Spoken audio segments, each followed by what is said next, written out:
bring together a group of remarkable people. To see if we could become something more. So when they needed us, we could fight the battles that they never could.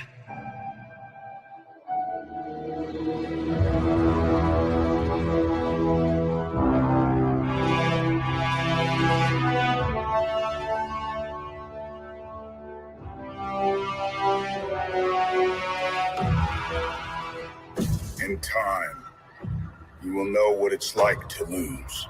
To feel so desperately that you're right, yet to fail all the same.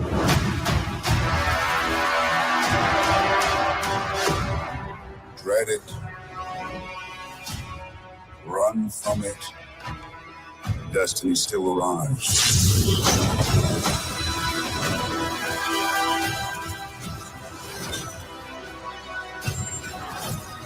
Evacuate the city. Engage all defenses. And get this man a shield.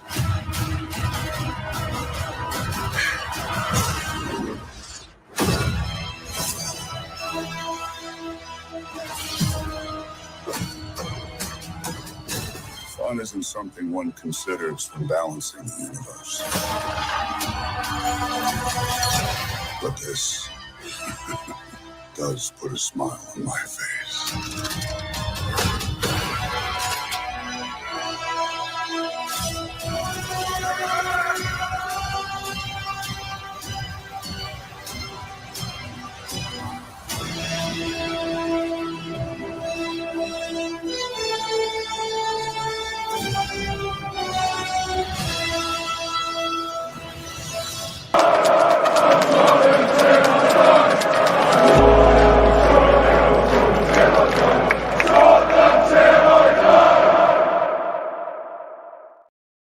Good afternoon, good evening, and welcome to THFC Till I Die, your home of Tottenham, past, present, and an exciting future. Of course, with me, Dermot, aka Dermatron here, leading you the way. Philip will be joining me later, I think, for the end of this stream. But boy, have we got a show for you, have we got news for you. This is, of course, the home of all the breaking news. And as you can see at the bottom of your screen, we have breaking football news. Where do I start? Well, I am going to start on this.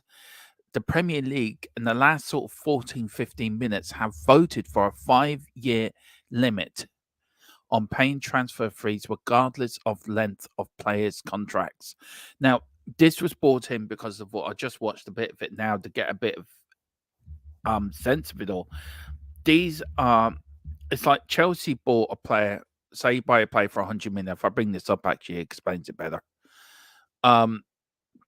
So basically, if the transfer fees are spread evenly over a course of a contract, it means that the longer it is, the smaller the annual payments recorded on the club's accounts are. For instance, the 100 million fee would be about 20 million a year with a 5-year contract. But it's only be 20 million a year with a 5-year contract, but at only 12.5 a year if the deal was 8 years. So there's a big spread. A league statement read, going forward, the 5-year maximum will apply to all new and extending players' contracts. Clubs also approved a rule to amend, empowering the league's board to block clubs from registering new players where they're owed a transfer debt to another Premier League or EFL club until the debt is paid. So basically what they're saying is, right, say if, for example, Man United owe Man City, I think it was explained on the telly, a transfer fee, say, of 100 million, and Man United only paid 50 million of it and refused to pay the second 50 million. Then the Man City could go to the Premier League and say, right, Man United are refusing to pay the second 50 million. The Premier League then would investigate it and then we'll go to Man United. Right, okay, Man United, you cannot register any new players until you pay that debt to Man City. Now, it's very, very unlikely it's going to happen that way, but that's sort of the rule of it. And also the other rule they brought in, Chelsea have bought players beyond players on longer contracts, 8-9 year contracts. You cannot do that now. But this is not being backdated, so the contracts Chelsea have at the moment will not be affected. Any new transfers that come in, I think, from this January will be affected. So you can still sign a player on an 8-year contract, but you can only spread that cost of that contract over 5 years. So it's bringing into question of teams really keeping within the FFP and also keeping in the margins of how you run your football club so you don't get into too much debt. But that is one of the bit of the breaking news. So that's that there. And the other one is massive for Man United fan, Big T, in the chat as well. Rumours and reports have surfaced, and this is what I've been hearing all morning, have claiming that Sir Jim Ratcliffe's deal of 25% of Manchester United has officially collapsed. The details as to why or not are not clear at the moment. In time, but a new round of talks are set to begin after Christmas. Also, the Qataris' offer of 100% of the club all has remained on the table for a while. This may see them make another play for control of Manchester United. Let me know what you think in the chat, lads. Let me know what you think in the chat. I mean, this is big news for United. On the day United have their biggest Champions League game in years, a defeat tonight, they could be out of Europe, completely out of Europe before Christmas. And suddenly they're hit with this wham that the deal for Sir Jim Ratcliffe's deal has collapsed. Now, these are only rumors. We don't know. They were waiting for an official confirmation. But if this is true, and if this has now come to pass, then wow, we have issues at United. They have big issues.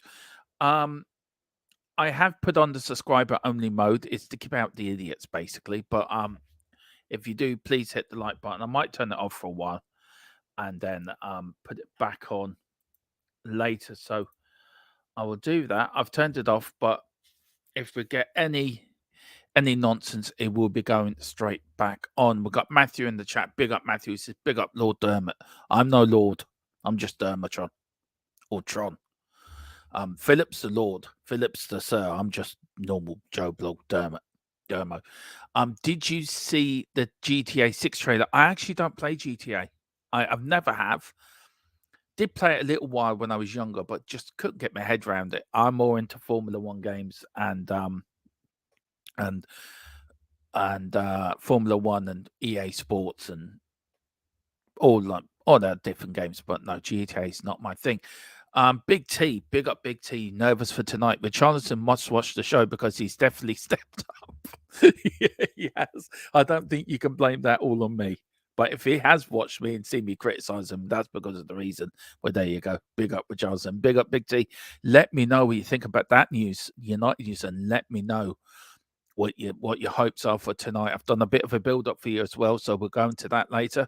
We've got Chris Welsh. Big up, mate. Hope you're well. Big up, Chris. Did a pre-record with him earlier over on that F1 channel, which is going at 5 o'clock. So please, everyone, get over to THFC F1 Till We Die and get over there and hit the like button and hit the subscription button as we try to grow our other sister channel. We've got Matthew, Lord Dermot today. Farmer Kane plays against United. Yeah. I think Harry Kane's going to come and haunt United. I really do. I think he's going to come and he's going to put them out of Europe. I think after that defeat at the weekend, Bayern Munich will become looking for blood. They want redemption. We've got big up to Colin as well, who's going to the game tonight. Big up Colin. That's United not buying anyone for the next 10 years. Yeah, for what Colin told me, well, not Colin, but for what I've heard, United are in a financial mess at the moment. And they do owe clubs money. So I'd be very surprised if they voted for this. I would like to know, actually, if they did vote for this. And also, did Chelsea vote for the 5-year limit on how much you can pay a transfer over the 5 years? I would love to know who voted and who voted against that. I don't think it's going to affect Tottenham very much. I don't think it will. But, it could affect the big clubs like Man City, Man United, Chelsea. Teams like that, it might affect them. Big T says they can take the money out, the Premier League money, right? Minus it off the club and pay it to the club owner to transfer. Yeah, I think that's what they might do. I think that's what they might do. I think that's probably one way around it. But look, I just think United are in a mess at the moment. They're absolutely in crisis mode, and especially of all days, today was supposed to be the day you were announcing this deal of the big white horse, big Sir Jim coming in and like the big knight coming to save United. It's just turned United into more of a circus, to be honest, and more of a not a circus, but I think you're in a hell of a mess. And I saw a stat today, and it's a hell of a stat. The last 5 Man United managers since Alex Ferguson's left combined have lost more home games than Alex Ferguson did in his whole 20-odd year managerial career at United. So for 20-odd years, it's taken 5 managers combined since he retired. They've lost more home games than Fergie did in 20-odd years. That bowled me over. That is unreal. And it proves that United have gone downwards. They've gone in a different direction. And I don't think the Glazers or people in that really thought United would go so downhill after Fergie left. But the same thing happened when Sir Matt Busby left. United went into the doldrums and went into the wilderness, and they're back there again. And now with the Glazers now, it's going to get worse before I think it will get better for United. Colin says only the Glazers can mess up a deal that kept majority control. Haha, I just give up. I know, I talked to you. Matthew says, in my opinion, if Solskjaer Dyche gets backed by Everton board, he would take Everton back to Europe. I think he will, Matthew. Everton will not go down this year. I think they're very harshly done by with the 10 points. But they're out of it now, and they're nearly back to where they were before. They won the last 3 in a row. And beating Chelsea on the weekend, I think, was a big result for them. I think that's more pressure on Pochettino for his job. And look, Chelsea lose the weekend. Could Pochettino be one of the first big names to be sacked? Big T's put in, I've been busy all day. You just mentioned the gym deal collapsing. It's the first I've heard of it.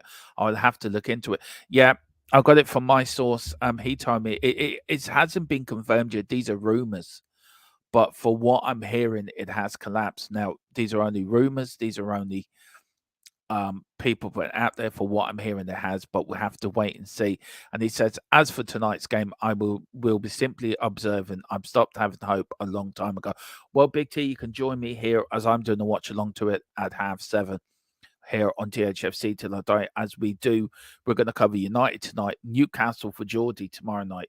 2 big games for 2 Premier League clubs in Europe.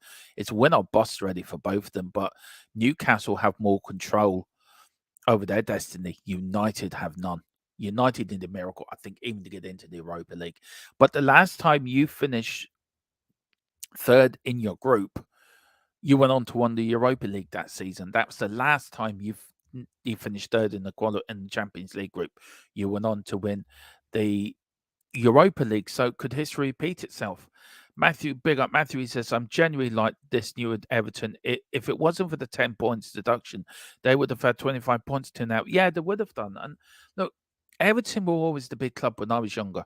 They were always competing with Liverpool and winning a few leagues themselves, winning the Cup Winners' Cup, winning an FA Cup, played in 2 Merseyside Cup finals with Liverpool as well back in the 80s. So look, Liverpool, and of course beat us in the semi-final in 95 and went on to beat Man United in the final. So yeah, look, Everton for me are a big club. They've been in the doldrums. They've been badly run.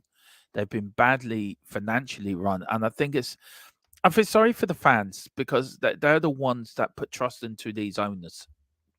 And it's the same with any owner. You put, like Man United with the Glazers, you put your trust in these owners to do the right thing. And owners like the Glazers or like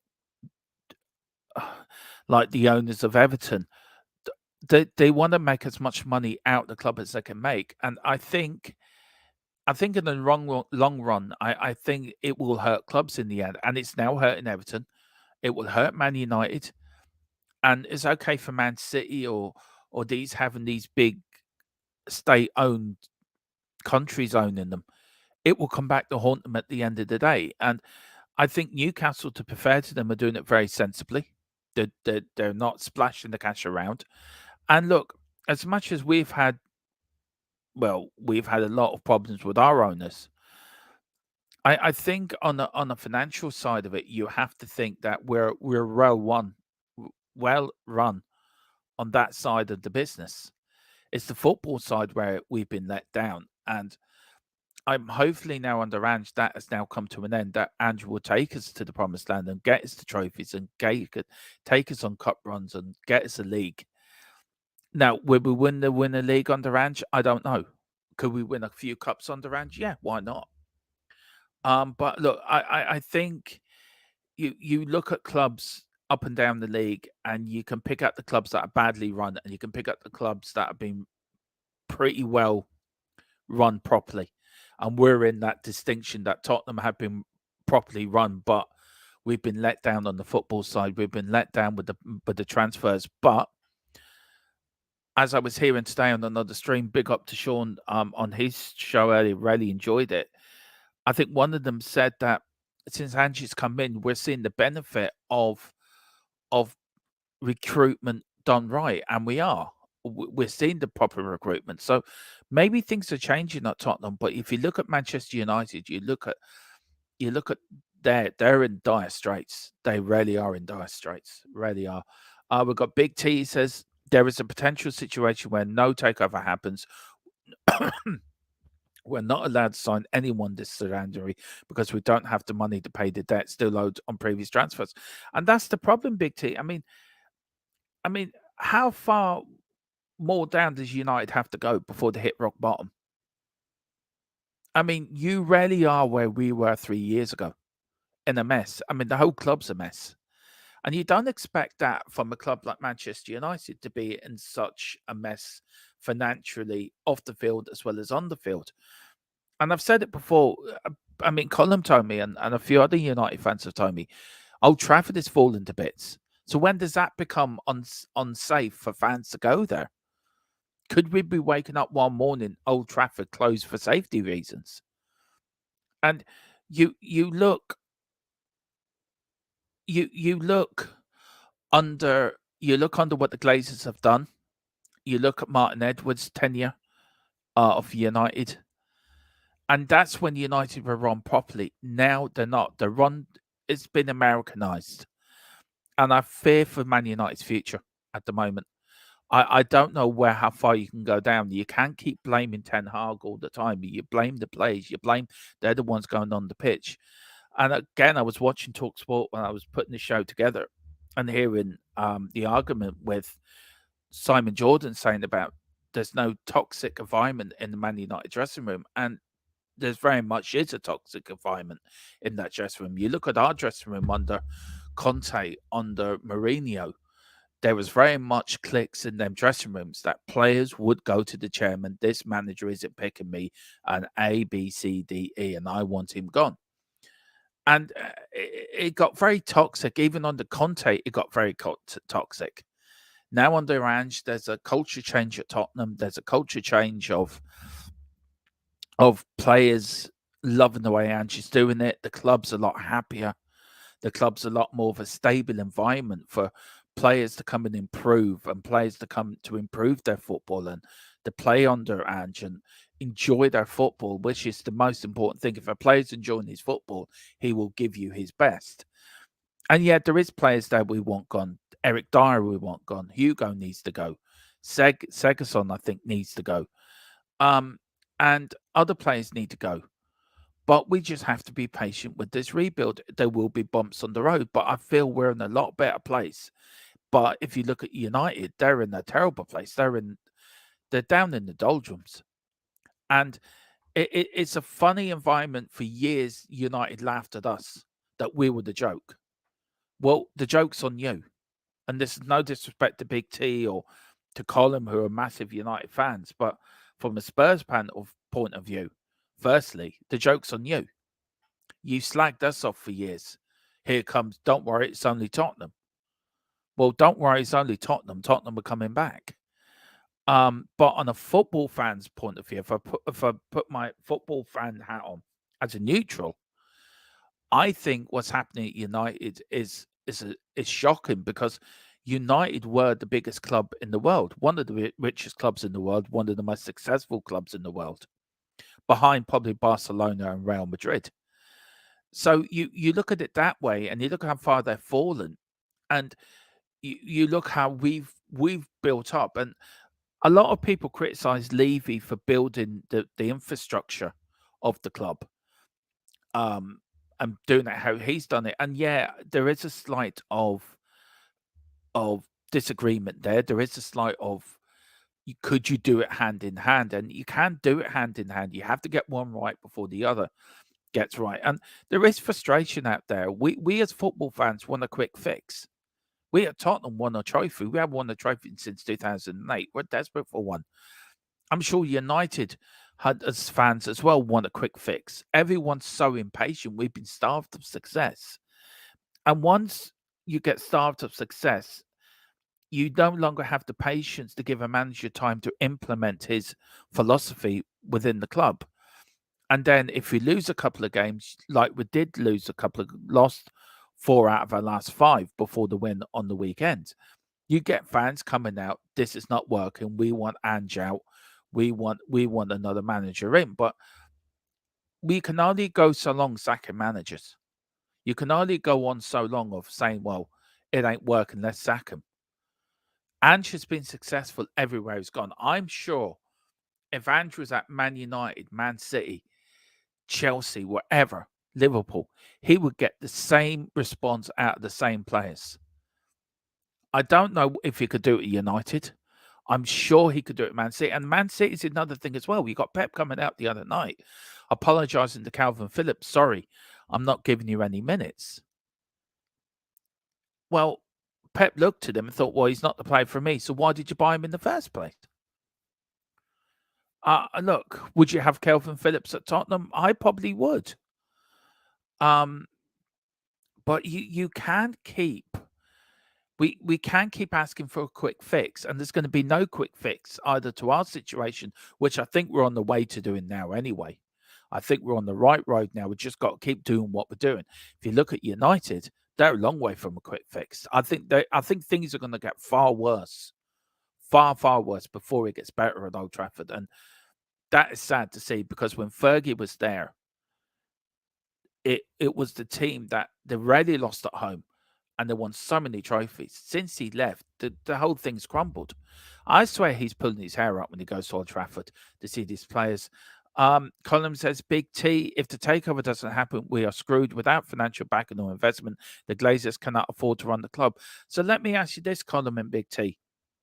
Are United in so much of a problem that administration could be around the corner? Now, was it you, Colin, that told me it could be within 3 years? Let that sink in. Man United, the biggest club, one of the biggest clubs in English football, one of the biggest clubs in Europe, probably one of the biggest clubs in the world, brand-wise, within 3 years could be in administration. It is shocking. It really is. And the Big T says, yeah, grim times. We've got Matthew as well. He says, I love the old school Merseyside derby when we need that old Everton back. Yeah, we do. We've also got Luke Chapman, Northampton 3. Luke, you need to get in touch with Chris because he's a Carlisle fan. So the pair of you apparently are playing each other the weekend. So, let me know your score prediction, Chris, and let me know yours, Leak. And then we've got Chris saying, there's no way we're getting Qatari takeover. So round in circles we go again. Yeah, I know. And it said that people forget that we won our 25th trophy in 93. So, yeah, the trophy joke on us doesn't make any sense. Even Chelsea have only 6 more than us. Look, I don't know where to go with this. I really don't. But look, I'm going to get on with the Man United stuff later about the build-up to them. But let's start with some Tottenham breaking news. Of course, Destiny, you doggy, has signed a new deal and will be valid until June 2029 with an option for a further season. Tottenham have confirmed. So I think,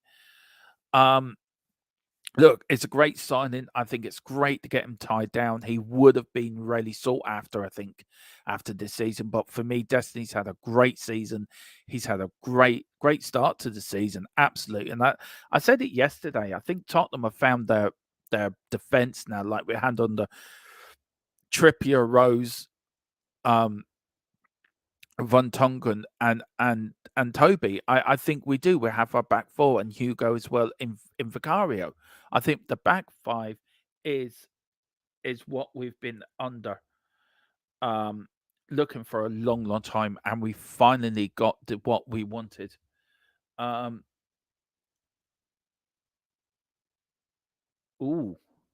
I'm just getting a more bit of breaking news. I'm just asking if I can use it.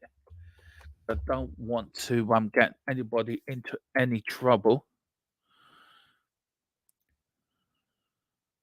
Now, if this is true and if I can use it, what implications would this have on the Qatari bid? What would this implications have on the Manchester Tottenham takeover as well? Look, Spurs, look, few clubs are looking at Tottenham at the moment. So, this could have a domino effect on what happens at Tottenham, to be fair. But look, great signing for Destiny. Absolutely over the moon with that. If you are enjoying this, please hit the like button, subscription button as well.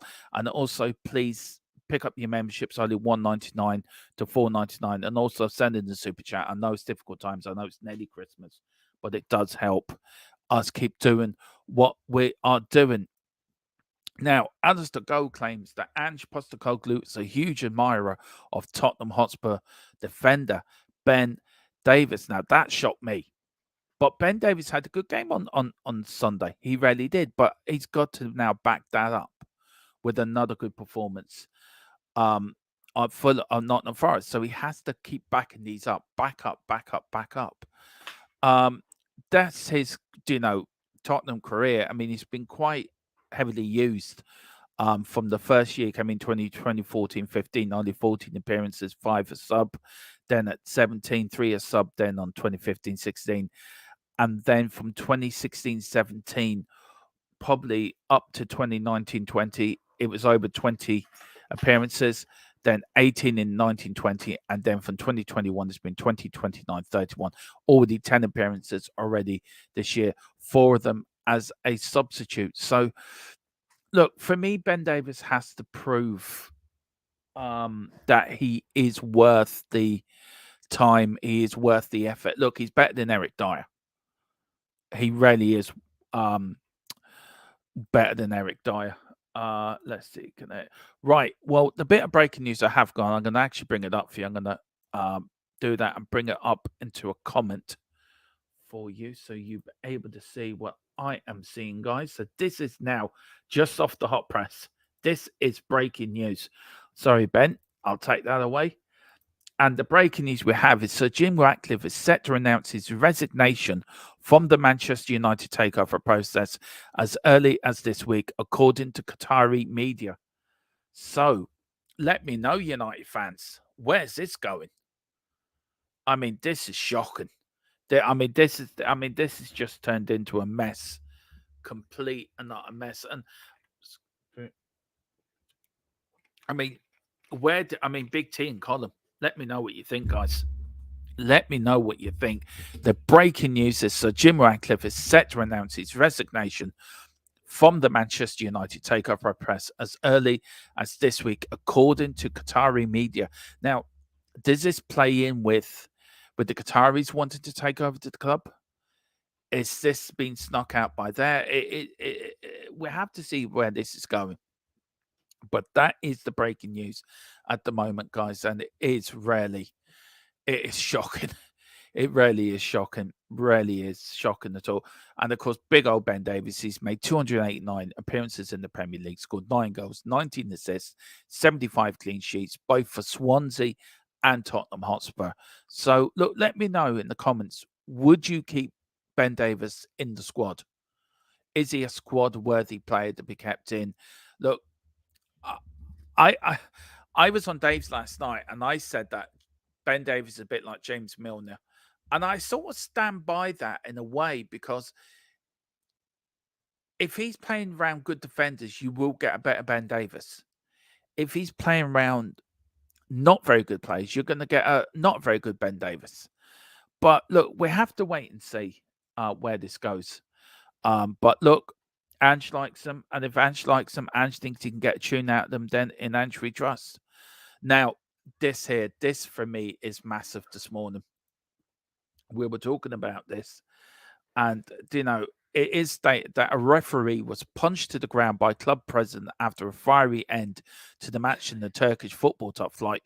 Hamut Mele was knocked to the ground by Frank Kuse, who ran onto the pitch and officially clumped him one. He fell to the ground and then kicked him. Now, officially, he was kicked in the head a few times apparently, but not by the president of the club, who ironically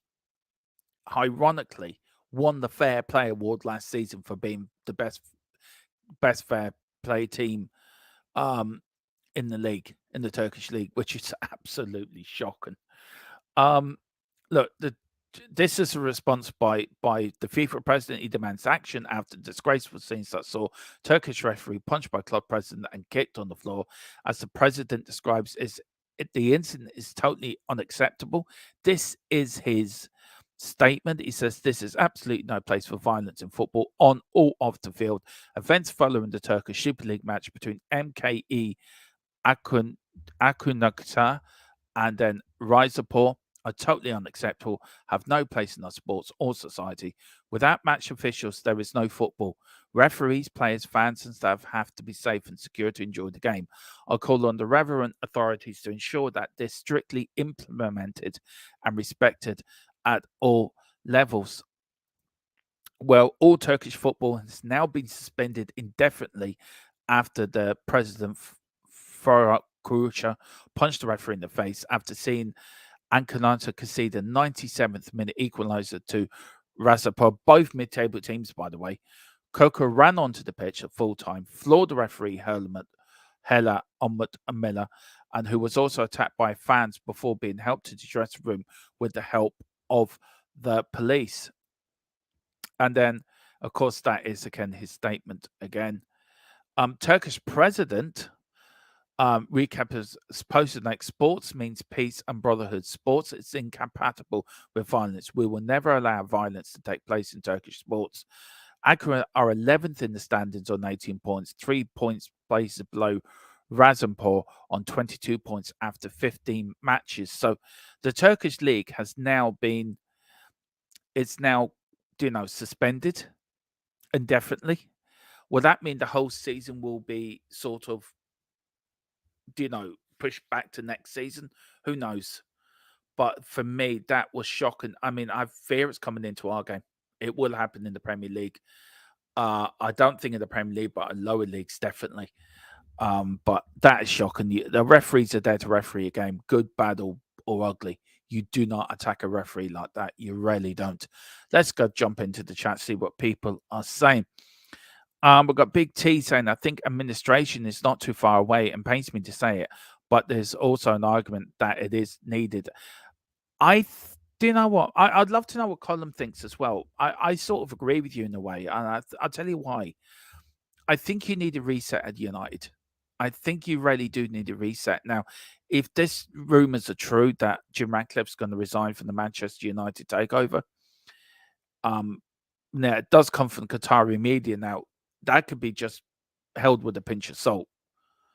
But we have to wait and see if that does come to fruition.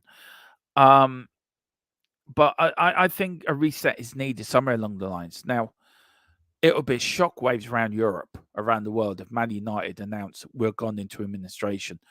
And what would that say to the Matt Busbys that managed your club, to the Sir Alex Fergusons, who was behind the Glazers taking over the club, by the way, as well. And where does that leave Man United as a club? Have you lost faith in your club, Big T? I'd love to know your views on it. Have you lost faith in your football club? Have you lost the passion you had for your football club? And it's shocking. It's shocking. United are going into the abyss by the looks of it. Matthew, we need a trophy this season, man. I think we're doing. I think we'll win the FA Cup. The FA Cup's ours to lose this year. Luke Chapman is saying Carlisle United versus Northampton Town, Saturday, 16th of December 2023, 3 o'clock kickoff. We are doing Premier League Saturday, me and Philip this week, so we will keep a very close eye on that game, Luke and Chris. Big T says, strange it's coming from the Qatari media. Are we trying to make the Glazers reconsider the Qatari offer? Is Jim not getting something he wants and wants to appear like he will pull out? I think it's, do you know what?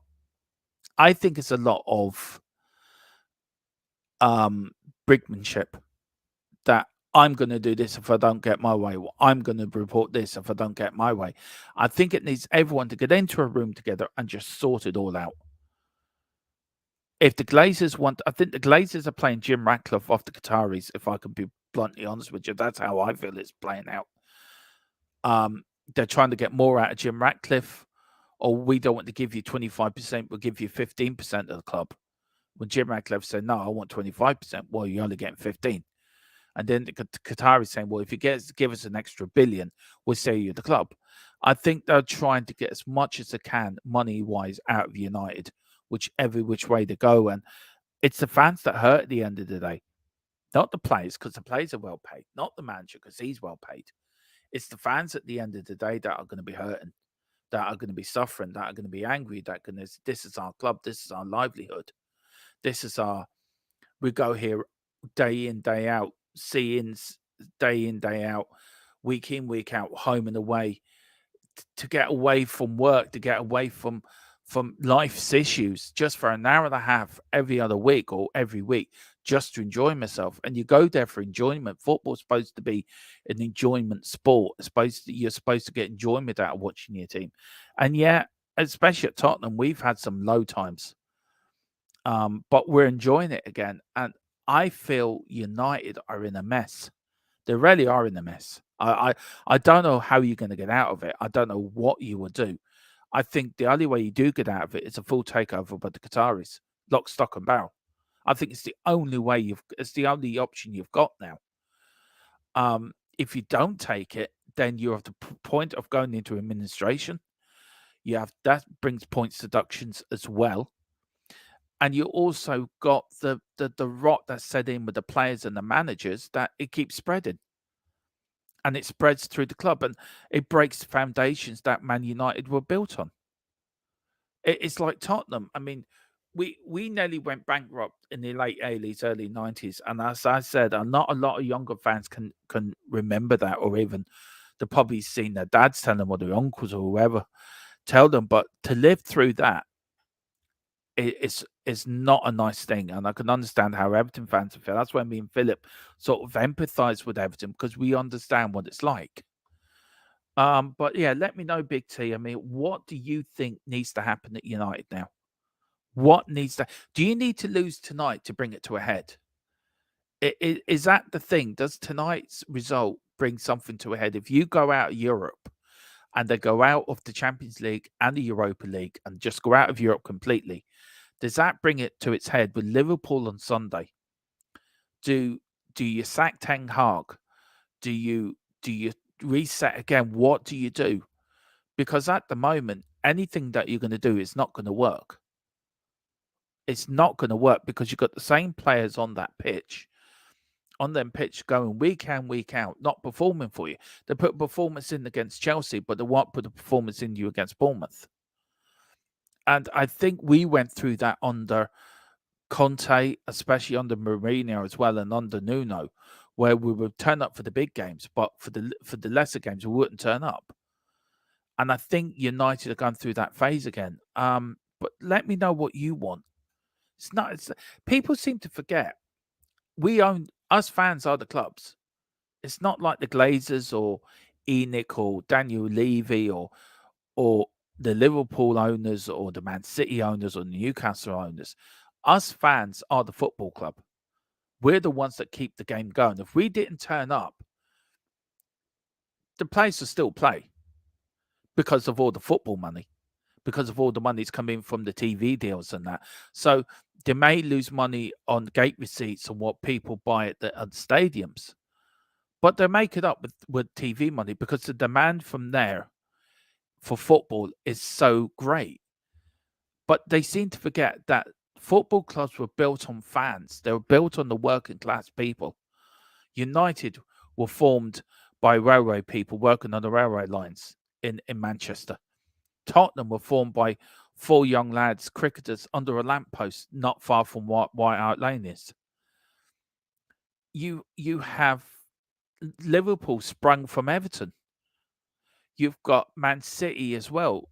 Manchester, the big industrial capital of England around that time. The North, Newcastle, you look at Newcastle, Newcastle's built within a town. That is the fans are the club. Newcastle and the fans are as one. Tottenham's built within Tottenham. And Liverpool, you look at Liverpool, Everton, Liverpool's divided between red or blue. And you look at it all around, and people seem to forget that we are the football clubs. We keep football going. And if we weren't there to do that, football would not exist. And that is for sure. It would not exist in the guise that it is now. You can have all the football money, TV money you want, right? You can have all the big £1 billion you want from big TV companies. But if that went away tomorrow, you could guarantee it, the people that are still there, have been there from day one, is the fans. And clubs will have to go back to doing what they did in the 50s, 60s, 70s, and 80s, relying on the gate receipts, relying on the merchandise they can sell, relying on other bits and pieces to make the club work. Football clubs take us fans for granted. Well, there'll be another set of fans if they don't buy a season ticket. Another fan will buy it. And I wish these clubs wouldn't take us for granted, because we do care about our football clubs. They're like a second family to a lot of fans. They're like a second family to a lot of fans. And I think clubs do. I think Man United especially take for granted their fans. And I know Tottenham do as well. And I don't know what's going to happen. I really don't. We've got Paul Jones. Big up, Paul. He says Man United will not be in a mess because the Qataris will buy them, and they will be a bigger threat to the Premier League, and that will put Spurs down another place. Look, I don't think this Qatari thing is all what it seems, to be fair. I don't think the Glazers. I think the Glazers will want more money out of the Qataris, personally. I think they want to sell the club for as much as they can get out of it. And the Qataris are saying, look, that's our bid. If you won't go over that, we're not buying you.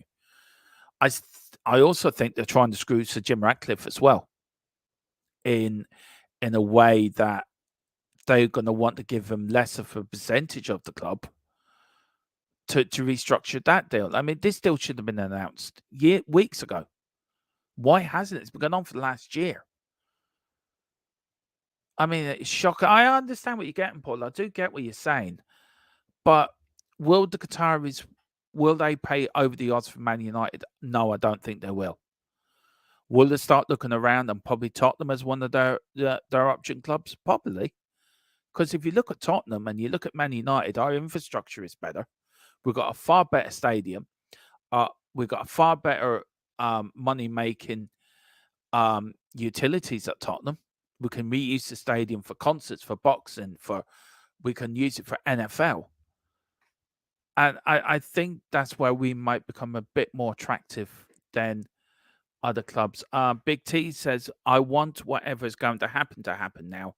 Tired of waiting and guessing. If losing tonight and against Liverpool puts the pressure and speed things up, so it be it. Yeah, I agree with you.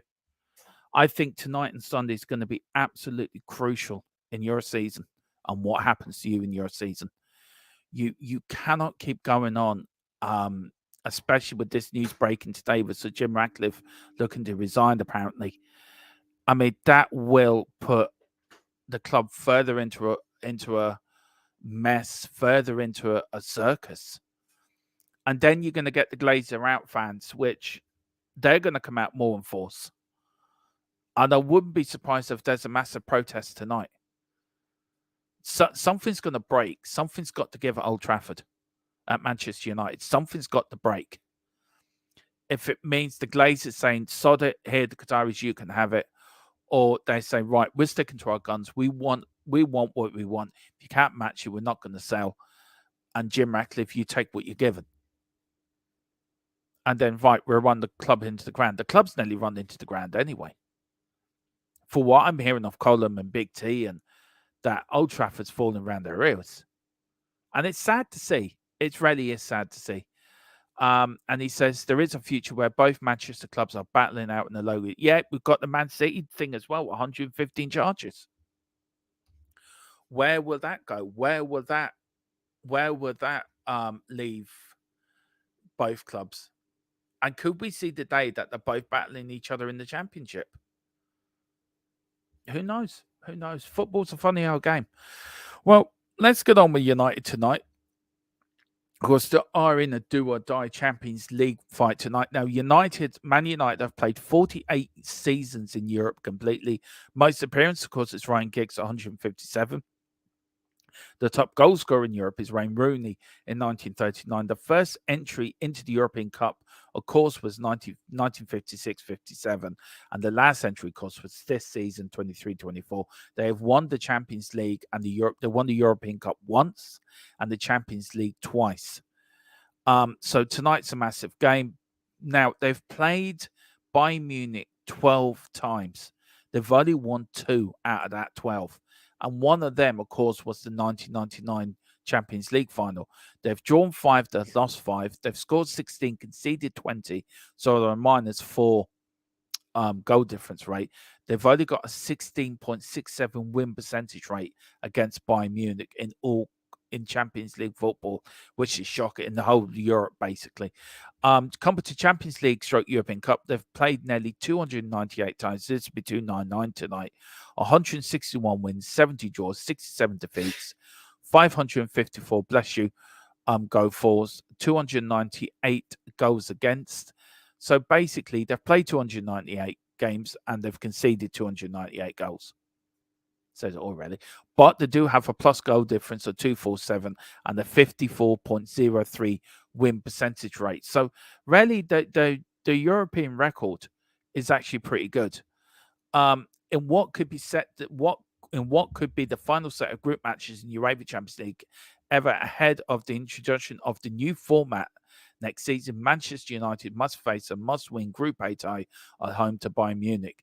To finish second to get through in the last 16, Man United need to beat Bayern and hope Copenhagen and Galatasaray draw when they meet in Denmark.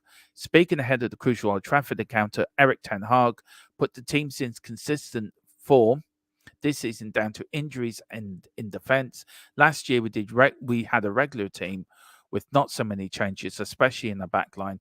Ten Hag told the Man United's official website. We had a long time with regular formation that helps you. Then you get the routines in, so we have to wait for that. But until that moment, we have to deal with it, as every team has to deal with it. It's not only us. But I am not sure when we get back to a regular base, then we will play better. You have a better opportunity to win games and a better opportunity of a chance that you are consistent. If United defeat Bayern, there is a winner in Denmark. They will finish third and drop down to the Europa League. The last time you did that, you won the Europa League. But a draw at Old Trafford would not be enough to finish third as Ten Hag's side lose the tiebreaker against both Copenhagen and Galatasaray. 8 o'clock kickoff tonight for that. Now, this is the group. Bayern, of course, 13 points have already qualified. Copenhagen, 5. Galatasaray, 5. Manchester United, 4. Goal difference could come into tonight. Both teams are -2. Copenhagen on -1. So it's a tight group, guys. It really is. Got Scott McTominay says the squad's firmly behind Ten Hag, and then there's harmony in dressing room. Unlike under previous managers, we had many amazing players. Right now, we are at a stage where we have big characters in dressing room. The midfielder said it's not just a case like with some of the other managers where it has been a little bit toxic at times. The boys are firmly behind the manager. We've got an amazing coaching staff. Just want to do well for the football club. It's as simple as that. Well, I've heard a few United fans complaining to that. Now, what are the 5 things now? This is, look, one of them, of course, is serious lack of prize money. The Champions League brings extra riches for clubs that do well. Last season, Man City took over 80 million euro, including prize money, and shared the broadcast in the revenue. The trophy this year, the champions will receive over 85 million. Now, for United, the worst case scenario is that they lose to Bayern and finish bottom of the group with only 1 win and 1 draw to their name, leaving them out of Europe altogether. They would take home 15.64 million for taking part in the group stage, plus 2.8 million bonus for beating Copenhagen, thanks to Onana's last-minute penalty save, and 930,000 euro for a draw against Galatasaray. That means 19.37 million in total, a drop more than 65 million on what their noisy neighbours could yet earn from the tournament. There you go. Money lost, of course, money lost at gates with transfer window coming up, of course, it is with the capacity of 74,000. It's estimated Man United will make almost 5 million a match. So you lose. Look, you would look at that way as well, that they're losing money in gate receipts, Thursday night football, if they scramble to third place, given that United are bottom of the group, could to get into the Europa League. The Europa League still carries a prestige with 8.6 million up for grabs for the winners. United have enjoyed winning it before, and of course, but it would be better off out of it altogether and able to focus on the Premier League and the FA Cup, a trophy won in 2024. A place in next year's Champions League would do more for the Ratcliffe regime and United's reputation than a few games in the Europa League. Well, we know now that Sir Jim Ratcliffe, apparently to Qatari media reports, is about to resign from the transfer for loss of reputation, prestige, yeah, of course, reputation, of course, and also impact on the UEFA Confect. Now, this is the major thing, which could actually impact Tottenham, actually. United's lack of success impacts the UEFA Cup, which helps determine seedings and how much a club is paid when they're playing the Champions League. That means that the reduced comfort could see United have a far tougher group draw in the future, even if they qualify again for the Champions League. It would hurt them anyway. That Man City currently top of the rankings with 139,000 points. United are hanging on to their 10th place. They just sit 9th, 92,000 points below Leipzig identically. An early exit, this, however, could see other teams overtake them despite having trophy 3 times. So United could be in the doldrums everywhere. Last time they played, of course, major twice, but this was one of them. 26th of May 1999, the night United won their first Champions League, because Sheridan Massowska scored in injury time after Bayern Munich took the leads at the Coupe now. Look, let me know, guys, what you think. Look, a lot of news today, a lot of stuff to get through, a lot of stuff to chew over. Let me know in the chat what you guys think. I'd be interested to know what Big T and Colin think about all of this and United and the Champions League and where it's all gone wrong for you. Where do you? I'd love to know. The question I've asked you guys is, where can you pinpoint the downfall of United? I mean, look, we at Tottenham have got nothing to crow about. We've made cock-ups along the way too. With the likes of Daniel Levy picking managers that he's picked, but we've finally got it right under Ange. So I'm quite optimistic about our future, but guys, let me know what you think in the comments. Really do. Listen, thank you all for watching. I am back tonight at 7:30 with the Champions League watch along. Manchester United against Bayern Munich. Of course, can Harry Kane get one over Ten Hag and dump them out of Europe? Column's going to the game tonight, so big up Column. Safe journey there, man. Let me know what you think. And also, whatever you do, please hit the like button, hit the subscription button as well. Please head over to THFC F1 Till We Die over there. There is a pre-record me and Chris did this morning with thoughts of the 2023 season, about the head of the 2024 season, the new regs for 2026 as well. So please get over there and give that a like. Please hit the subscription button in there as well. If you all just hit the subscription button, we'll be up. That channel would be up. Would be up as well as this channel. So look, hit the subscription button. We're on the march to 2K. Whatever you do, enjoy the rest of your afternoon. I'm back tonight at 7:30. Come on, you Spurs. In Big Ange, we trust.